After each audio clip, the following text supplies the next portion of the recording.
کی آنے والی ایپیسوڈ تو بہت ہی زیادہ انٹرسٹنگ ہو چکی ہے کہ آخر زینیا جو کہ اب بہت وائزلی کام کر رہی ہے تو اب اس کے سامنے کیسے سچ آئے گا اور کیسے اب اس کی حقیقت کھل کر سب کے سامنے آنے والی ہے۔ تو یہاں پر اب جب سے اسے دانش کو پتہ چلا ہے کہ زینیا نے پھر سے شہرام کے ساتھ نکاح کر لیا ہے تو یہ باتیں اسے کافی زیادہ تکلیف دے رہی تھی۔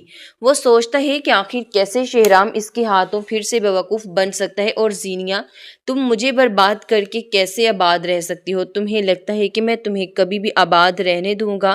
میں اپنے آپ کو برباد کر چکا ہوں تمہارے پیچھے، تو اب تمہیں کیسے میں سکون کی زندگی گزارنے دے سکتا ہوں؟ تبھی دانش کے پاس جتنی بھی ریکارڈنگز اور جتنے بھی ایویڈنس موجود ہوتے ہیں تبھی کہتا ہے کہ دیکھو شہرام، تم خود اس لڑکی کو چھوڑو گے جب تمہیں اس کی حقیقت کے بارے میں پتہ چلے گا کہ یہ کس قدر گھٹیا لڑکی ہے۔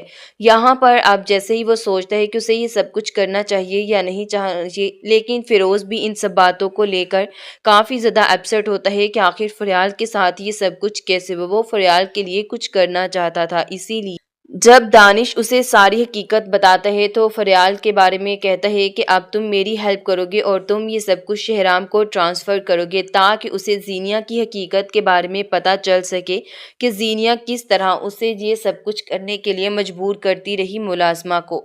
یہاں پر جب دانش اب سب کچھ جیسے ہی شہرام کو سینڈ کرتا ہے تو شہرام آفس میں ہوتا ہے۔ یہ سب کچھ دیکھ کر وہ کافی زیادہ حیران ہو جاتا ہے۔ اسے ان سب باتوں پر یقین نہیں آ رہا تھا کہ زینیا اتنی حد تک بھی گر سکتی ہے کہ اس نے میرے بچے اور بیوی کو مارنے کی سازش کی، اور جب شہرام نے اس سے پوچھا تو اس نے صاف انکار کر دیا اور کہا کہ یہ سب کچھ میں نے نہیں کیا اور نہ ہی میں ایسا کرنے کے بارے میں کبھی بھی سوچ سکتی ہوں۔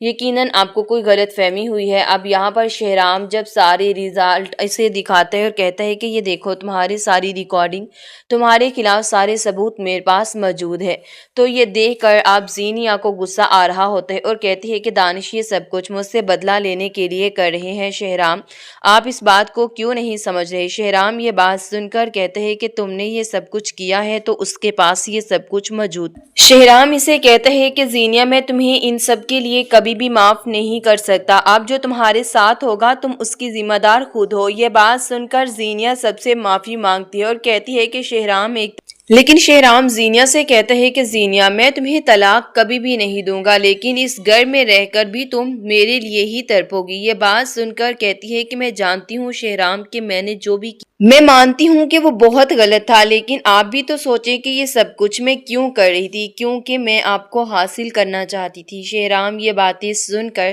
بہت غصے میں آ جاتا ہے اور کہتا ہے کہ تم اپنی محبت کی خاطر مجھ سے میرا سب کچھ چھیننا چاہتی تھی۔ یہ بات سن کر یہاں پر اب نشاد کہتی ہے کہ بس شہرام، تم اسے گھر سے باہر نکالو، کیونکہ میں اس لڑکی کو اب اس گھر میں بالکل بھی برداشت نہیں کرنا چاہتی۔ تو کیا شہرام کو اب زینیا کو طلاق دے دینی چاہیے، یا پھر واقعی زینیا نے جو بھی کیا اپنی محبت کی خاطر کیا؟